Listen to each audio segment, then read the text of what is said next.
туралы көрініс дайындап келді.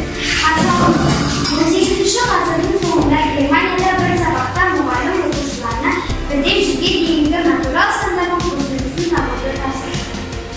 Кәнеки балалар, кеп маған бірден 100-ге дейінгі натурал сандардың қосындысын тауып береді. Мен шығарайын.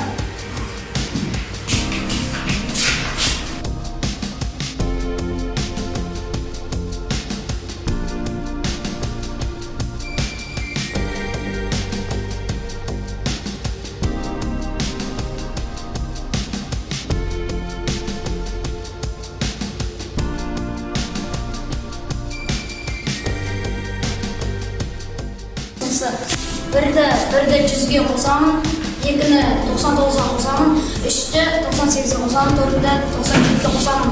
Оның бәрін қосқанда 101 шығады. Біз олай болса оларды 5-ге көбейтіп, 50-ге көбейтеміз. 101 мен 50-ті көбейтсем 5050. Нәтижесінде 5050 шықты. Оқушылардың біреуі ізденімді қосындысы 5050-ге тең деп жауап беріпті. Бұл оқушы кейіннен аты әлемге әйгілі болған математиктер королі Карл Фридрих Гаусс. Олар електен өтіп кетіп жатыр. Ал жай сандардың бірге және өзіне ғана бөлінетін болғандықтан өтіп қалып жатыр. Сәлеметсіздер мен көрермендер. Біздің заманымыздан бұрынғы 3-ші ғасырда өмір сүрген грек математигі Евклид жай сандардың шектеусіз көп екендігі ең үлкен жай санды атап көрсеткен мүмкін болмайтынына дәлелденген.